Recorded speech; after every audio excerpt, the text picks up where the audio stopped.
Hello, नमस्कार. श्री स्वामी समर्थ सगळ्यांना. आपल्या यूट्यूब चॅनलमध्ये सगळ्यांचं खूप खूप मनापासून स्वागत. तर आजचा जो व्हिडिओ आहे तो टायटल बघून तुम्हाला कळलं असेल की गुरुपुष्यामृतपासून आपल्याला जी सेवा करायची आहे त्याच्यावरती आहे. तर सेवा कशा प्रकारे करायची, सेवा काय आहे, काय उपाय आहे, काय तोडगा आहे, हे आपण आजच्या व्हिडिओमध्ये बघणार आहोत. तर ही जी सेवा आहे ही फक्त आणि फक्त गुरुपुष्यामृत योगापासूनच आपल्याला करता येते. परवा गुरुपुष्यामृत योग आहे, त्याच्यामुळे तुम्हाला ही सेवा त्याच्यानंतर करता येणार नाही. म्हणजे अर्थात करता येईल, पण पुढच्या वेळेला जेव्हा गुरुपुष्यामृत योग असेल तेव्हा करता येणार आहे. त्याच्यामुळे व्हिडिओ स्किप करू नका. अवश्य आता जर तुम्ही व्हिडिओ ओपन केला असेल तर आत्ताच पूर्णपणे बघा, कारण परवा आपला गुरुपुष्यामृत योग आहे. आणि दुर्गा शर्करायुक्त योग म्हणजे या वर्षीच्या पहिल्या गुरुपुष्यामृत योगाला गुरुवार सुद्धा आहे. तर सगळे गोष्टी अगदी जुळून आलेल्या आहेत. तर बऱ्याचदा काय होतं माहिती आहे का, गुरुपुष्यामृत योग हा कधीतरी मध्यरात्री येत असतो किंवा अशा वेळेला येतो की त्यावेळेला आपल्याला सेवा करणं शक्य होत नाही. पण यावेळेस सगळे योग जुळून आलेले आहे. गुरुपुष्यामृत आहे, गुरुवार आहे, पौर्णिमा आहे आणि पौर्णिमासुद्धा शाकंभरी पौर्णिमा आहे. तर सगळ्या गोष्टी अगदी जुळून आलेल्या आहेत. आणि हा जो सेवा उपाय जो तोडगा आपण करणार आहोत किंवा ही जी सेवा आपण करणार आहोत ती लक्ष्मी प्राप्तीची सेवा आहे. अगदी 100% फलदायी अशी सेवा आहे. जो ही सेवा करतो त्याला त्या सेवेचं फळ मिळाल्याशिवाय राहत नाही. इतकी महत्त्वाची ही सेवा आहे. ह्या सेवा करण्यासाठी तुम्हाला खूप काही मोठी पूजा मांडायची नाही आहे किंवा खूप मोठ्या पूजा साहित्याची सुद्धा गरज नाही आहे. अगदी 15 ते 20 मिनिटाची सेवा आहे. खूप छोटीशी सेवा आहे. तर सेवा कशी करायची ते आता आपण व्हिडिओमध्ये पुढे जाणून घेऊया. तर सगळ्यात महत्त्वाचं म्हणजे तर जसं मी तुम्हाला सांगितलं की ही जी सेवा आहे ही आपल्याला गुरुपुष्यामृताच्या दिवशीच करायची असते. तर गुरुपुष्यामृत योग कधी आहे, सुरुवात आहे ती गुरुपुष्यामृतापासून करायची असते. अर्थात ही जी सेवा आहे ही 24 दिवसांची सेवा आहे. ही एका दिवसाची नाही आहे, 24 दिवसांची सेवा आहे. तर 24 दिवस अखंड स्वरूपात आपल्याला ही सेवा करायची आहे. तर सेवा कशी करायची ते आता आपण बघूया. तर सगळ्यात महत्त्वाचं म्हणजे या सेवा करण्यासाठी 2 गोष्टी आपल्याला लागणार आहेत. त्या म्हणजे फुलवाती आणि चांदीचं निरंजन. तर ही जी सेवा आहे प्रामुख्याने आपण चांदीच्या निरंजनात करत असतो. आणि ते जे चांदीचं जे निरंजन आहे ते गुरुपुष्यामृत म्हणजे ज्या दिवशी पुष्यामृत योग असतो त्या दिवशी आपल्याला सोनाराच्या दुकानातून घरी आणायचं असतं. तर ज्यांना कुणाला शक्य होईल त्यांनी गुरुपुष्यामृत योगाच्या दिवशी म्हणजे ज्यावेळेस गुरुपुष्यामृत योग असतो त्या दिवशी सोनाराच्या दुकानातून सराफाकडून चांदीचं निरंजन खरेदी करावं. किंवा ज्यांना शक्य नाही चांदीचं निरंजन खरेदी करणं आणि त्यांना जरी ही सेवा करायची असेल तर तुम्ही मातीच्या निरंजनात सुद्धा ही सेवा करू शकता. किंवा अर्थात कुठल्याही धातूचं जे निरंजन तुमच्याकडे असेल, मग ते स्टीलचं असो, पितळाचं असो, तांब्याचं असो, तर कुठल्याही प्रकारचं निरंजन तुम्ही घेऊ शकता. निरंजन घेताना एक प्रामुख्याने आपल्याला काळजी घ्यायची आहे की निरंजन हे थोडंसं मोठं असावं, जेणेकरून 12 फुलवाती त्याच्यात मावतील एवढं मोठं निरंजन असावं. तर ही झाली सेवेच्या साहित्याची गोष्ट की आपल्याला काय काय लागणार आहे. पहिला मुद्दा म्हणजे आपल्याला लागणार आहे फुलवात आणि दुसरा म्हणजे चांदीचा किंवा अन्य कुठल्याही धातूचं निरंजन. या 2च गोष्टी आपल्याला लागणार आहेत. आता सेवा करायची कशी? तर गुरुपुष्यामृत योगाच्या दिवशी तुम्ही निरंजन खरेदी करून चांदीचं असेल तर खरेदी करून आणा. किंवा आधीच जर तुमच्याकडे चांदीचं निरंजन असेल तर ते सुद्धा तुम्ही वापरात आणलं तरीही चालेल. किंवा जे कोणी चांदीचं निरंजन उपयोगात आणणार नसतील, जे आपल्या घरातलं जे दुसरं अन्य धातूचं आहे तर ते पण घेतलं तर चालणार आहे. तर ते निरंजन स्वच्छ करून घ्यायचं. पहिल्या दिवशी एक फुलवात म्हणजे फुलवातींचा हा बेसिकली आपला तोडगा आहे, उपाय आहे. लक्ष्मी प्राप्तीसाठीची जी सेवा आहे. तर कसं करायचं, 24 दिवसांची आपली ही सेवा आहे. तर अर्थात पहिला दिवस म्हणजे आपला परवाचा गुरुपुष्यामृताचा दिवस. तर त्या दिवशी एक फुलवात निरंजनात तुपात, गाईच्या शुद्ध तुपात भिजवून आपल्याला लावायची आहे. ती फुलवात आपण देव्हाऱ्यासमोर बसायचं. सेवा सुरू करताना आधी आपण ही सेवा तुम्ही संकल्पयुक्त सुद्धा करू शकता किंवा तुम्ही संकल्प नसेल करत म्हणजे तुमचं काही इच्छा नसेल, फक्त तुम्ही तुमच्या भरभराटीसाठी किंवा साधारण गोष्टीसाठी करत असाल तरीही चालेल. पण आवर्जून तुम्हाला कुठली तरी गोष्ट हवी आहे तर आवर्जून मी तुम्हाला सांगेल की ही सेवा तुम्ही संकल्पयुक्त करा. संकल्पयुक्त करणं म्हणजे निरंजन आणि वात घेऊन बसायचं, हातात पाणी घ्यायचं, आपल्या ज्या काही इच्छा असतील मनात त्या बोलायच्या आणि ते जे पाणी असेल ते दामणात सोडून द्यायचं. अशा प्रकारे आपण संकल्प करतो. त्याच्यानंतर ती जी तुपात बुडवलेली फुलवात असते ती आपल्याला लावायची आहे. पहिल्या दिवशी एक फुलवात लावायची. अर्थात दुसरा दिवस म्हणजे 26 जानेवारीचा दिवस असेल तर त्या दिवशी 2 फुलवाती लावायच्या. ठीक आहे. जर तुम्ही ही सेवा सकाळी करत असाल तर प्रत्येक दिवशी सकाळीच ही सेवा करा किंवा संध्याकाळी सेवा करत असाल तर दररोज 24 दिवसांपर्यंत संध्याकाळीच फुलवात लावायची आहे. पहिल्या दिवशी तुपात बुडवून एक फुलवात लावायची 25 जानेवारीला, 26 जानेवारीला 2 फुलवात, 27 तारखेला अर्थात तिसऱ्या दिवशी 3 फुलवाती, 28 तारखेला 4 फुलवाती, 5व्या दिवशी 5 फुलवाती, 6व्या दिवशी 7 असं 12व्या दिवशी 12 फुलवाती येतील. 12 फुलवाती झाल्यानंतर 12वा दिवस आल्यानंतर 12 फुलवाती लावायच्या. त्याच्यानंतर 13व्या दिवशी काय करायचं, तर 13व्या दिवशी 11 फुलवाती लावायच्या. म्हणजे पहिले 1, मग 2, 3, 4 असं 12पर्यंत जायचं. 12व्या दिवशी पोहोचतो की 13व्या दिवसापासून 11, 10, 8, 9, 9, 8, 7, 6, 5, 4, 3, 2, 1 म्हणजे शेवटच्या दिवशी 1 फुलवात असेल. अशा प्रकारे 24 दिवस आपल्याला वाती लावायचे आहे. निरंजन हे तेच असावं, निरंजन कुठल्याही प्रकारे बदलायचं नाही.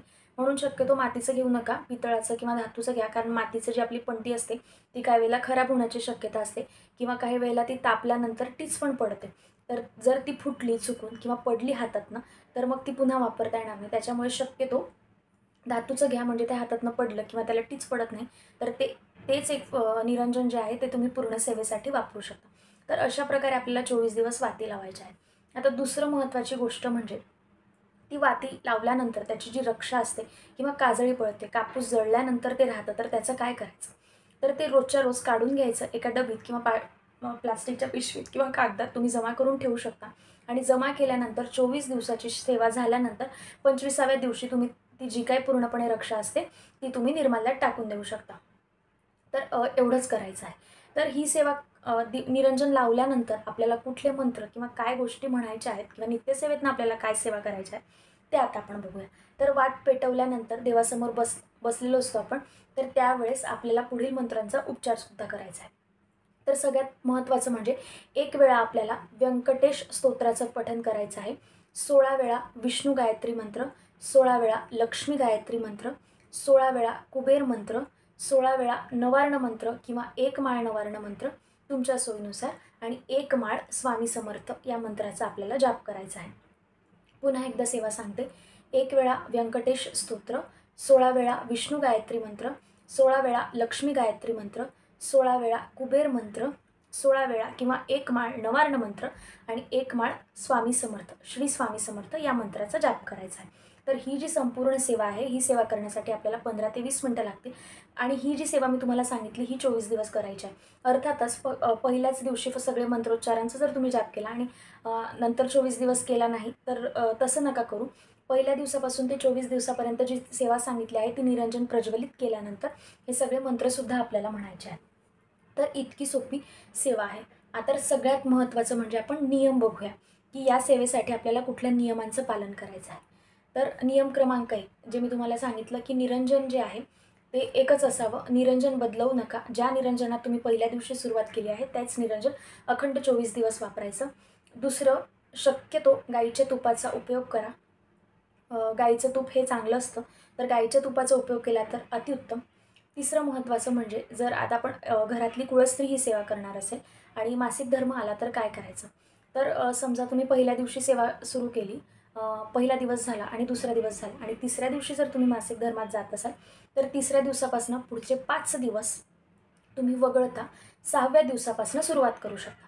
म्हणजे पहिल्या दिवशी सेवा केली, दुसऱ्या दिवशी सेवा केली आणि तिसऱ्या दिवशी मासिक धर्म आला तर तो दिवस सोडून पहिले 2 दिवस आपण केलेले असते, मध्ये 5 दिवस गॅप द्यायचा आणि 6व्या दिवशी मग परत 3 वाती लावायला सुरुवात करायची. म्हणजे ही जी कृती आहे ही नैसर्गिक आहे, याला कुठलाही पर्याय नाही. त्याच्यामुळे सेवेत खंड पडतोय किंवा या गोष्टींचा आपण वाईट विचार आपल्या मनात येऊ द्यायचा नाही. ही नैसर्गिक गोष्ट आहे, ही प्रत्येक स्त्रीच्या जीवनात येतच असते. त्याच्यामुळे खंड हा आपण आपल्या मनात तरी मानायचा नाही. तर जर मध्ये 12व्या दिवशी जरी आली तर 13व्या दिवसापासून 5 दिवस तुम्ही गॅप द्या आणि त्याच्यानंतर मग पुन्हा जी उर्वरित सेवा असेल ती सुरुवात करायची. हा झाला मासिक धर्माबाबतीचा नियम. पण जर तुम्हाला सुतक झालं किंवा विरधी झाली तर काय करायचं, जर सुतक झालं आणि विरधी झाली तर तो खंड समजावा, मग ती सेवा तुम्ही तिथेच थांबवावी आणि पुढच्या वेळेला जर गुरुपुष्यामृत योग जेव्हा येईल तर तेव्हा पुन्हा पहिल्या दिवसापासून सुरुवात करावी. हा सुतक म्हणजे 10 किंवा 12 दिवसांचं आपलं सुतक असतं, 5 दिवसांचं असतं कोणाकडे. तर काही जण असं विचारतील की तितक्या दिवसांचं सुतक संपलं आणि 2-3 दिवस झाले असेल तर परत 4थ्या दिवसाची सेवा सुरू करायची का, तर नाही. सुतक जर तुमच्या सेवेमध्ये आलं किंवा विरधी आली तर पूर्णपणे ती सेवा तिथेच खंडित होते. पुढच्या वेळेस जेव्हा गुरुपुष्यामृत योग येईल त्यावेळेस तुम्ही नवीन पुन्हा सेवेला सुरू करू शकता. फक्त मासिक धर्म आला तर तो खंड समजू नये आणि पुन्हा करावा. जर मासिक धर्म आला आणि अन्य दुसरी कुठली व्यक्ती तुमच्या घरात असेल, जसं तुमचा नवरा असतो किंवा सासू-सासरे असतील, तर घरातले जे आपण राहते व्यक्ती असतो, म्हणजे आपल्या परिवारातले जे संबंधित व्यक्ती असतात, तर त्यांच्यापैकी जर कुणी ही सेवा करायला तयार होत असेल, जर तुम्ही त्यांना रिक्वेस्ट केली आणि ते जर वात लावायला तयार होत असतील, तर मात्र मग तो खंड समजू नये. मग मात्र सेवा चालू शकते. म्हणजे तुम्ही मासिक धर्मात असाल आणि तुमच्या पतींनी किंवा तुमच्या मुलांनी किंवा सासू-सासऱ्यांनी अन्य कुठल्याही घरातल्या सदस्यांनी जर ती वात लावली तरीही चालेल, काहीही हरकत नाही. त्याच्यानंतर सगळ्यात महत्त्वाचं म्हणजे मांसाहार यावेळेस करायचा नाही. शक्यतो मांसाहार टाळावा, कारण संकल्पयुक्त आपली सेवा असते, तर मांसाहार करू नये. इतक्या साध्या 3 ते 4 नियमांचं तुम्हाला पालन करायचं आहे. अगदी सोपी अशी सेवा आहे. रोज तुम्हाला 10 ते 15 मिनिटाचा कालावधी लागेल. पण अत्यंत प्रभावशाली सेवा आहे. लक्ष्मी प्राप्तीसाठी ही सेवा वारंवार सगळेजण करत असतात. अगदी जे कोणी लोकं केंद्रात जात असतील त्यांना प्रत्येकाला आवर्जून ही सेवा माहिती आहे. पण ज्यांना कुणाला माहिती नाही आहे, तर त्यांच्यापर्यंत ही सेवा पोहोचावी एवढाच या व्हिडिओचा हेतू आहे. तर तुम्हीसुद्धा आवर्जून ही सेवा करून बघा. 100% संकल्पयुक्त जर तुम्ही ही सेवा केली, तर ज्या गोष्टीसाठी तुम्ही संकल्प करत आहात ती गोष्ट पूर्ण झाल्याशिवाय राहणार नाही. अगदी माझा वैयक्तिक अनुभव आहे. तर तुम्हीसुद्धा करून बघा आणि तुमचे जे कोणी मित्रमंडळी असतील, नातेवाईक मंडळी असतील, तर त्यांच्यापर्यंतसुद्धा ही सेवा पोहोचवा. अगदी खूप अशी सेवा आहे. तर या सेवेसाठी आपल्याला खूप काही कष्टसुद्धा घ्यायचे नाही आहेत किंवा खूप असा काळ पण लागणार नाही. तर आवर्जून आणि आवर्जून प्रत्येकाने ही सेवा करा. कारण अगदी दुर्ग शर्करायुक्त योग जसं आपण म्हणतो तो योग आलेला आहे. गुरुवार, असा योग लवकर कधी जुळून येईल ते माहीत नाही. अर्थातच गुरुपुष्यामृत योग हा वर्षातनं 3 ते 4 वेळा येत असतो. पण तो कधी मध्यरात्री येतो किंवा कधी अशा वेळेला येतो की आपण सुतक असतं, मासिक धर्म असतो किंवा अन्य काही गोष्टी असतात, आपण गावाला जाणार असतो. तर बऱ्याचदा काय होतं की आपल्याला सेवा करायला जमत नाही. तर शुभस्य शीघ्र, म्हणजे जो पहिली वेळ आपल्याला मिळाली आहे त्याच वेळेला सेवा सुरुवात करायची. आतापासून जर सेवा केली तर तोपर्यंत तुमची एक वेळा ही सेवा करून झालेली असेल. तर अगदी प्रभावशाली सेवा आहे. प्रत्येकाने आवर्जून या सेवेचा लाभ घ्यावा. तुमच्या इच्छा महाराज पूर्ण केल्याशिवाय राहणार नाही. एवढंच या व्हिडिओमध्ये मी तुम्हाला सांगू इच्छिते. जर तुम्हाला या सेवेबाबतीत अजून काही शंका असतील तर तुम्ही कमेंट बॉक्समध्ये विचारा. परत आपण भेटूया अशाच एका नवीन व्हिडिओसोबत. तोपर्यंत सगळ्यांना श्री स्वामी समर्थ. नमस्कार.